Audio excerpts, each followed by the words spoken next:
गुजरात के वडोदरा में बदलते मौसम के चलते सर्दी, खांसी और गले के संक्रमण बढ़ रहे हैं। वडोदरा शहर में बदलते मौसम का अनुभव हो रहा है, जिसके कारण सर्दी, खांसी और गले में संक्रमण जैसी बीमारियों में तेजी से वृद्धि हुई है। पिछले कुछ दिनों से शहर के मौसम में रात में ठंडक और दिन में गर्मी बनी हुई है। इस बदलाव के चलते सयाजी अस्पताल के ओपीडी विभाग में ऐसे रोगों से पीड़ित मरीजों की संख्या भी बढ़ रही है। सुबह सवेरे से ही ओपीडी में मरीजों की भीड़ देखने को मिल रही है। इन बीमारियों से बचाव और सावधानी के लिए सयाजी अस्पताल के आरएमओ डॉक्टर हितेंद्र चौहान ने जरूरी जानकारी दी। डबल ऋतुना कारणे તેમજ વાતાવરણમાં પ્રદૂષણ વધવાના કારણે પણ એસએસજી હોસ્પિટલમાં દર્દીઓનો આંશિક વધારો થયેલો છે। દૈનિક ઓપીડીમાં આશરે 5 થી 7% જેવો વધારો જણાઈ આવેલો છે। આ જનરલી આ બધા કેસમાં શરદી ખાંસીના તેમજ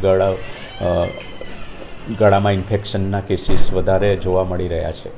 ઋતુ બદલાય ત્યારે દર્દીએ જનરલ પબ્લિકે તેમજ દર્દીએ ચોખ્ખા વાતાવરણમાં રહેવાની કોશિશ કરવી જોઈએ।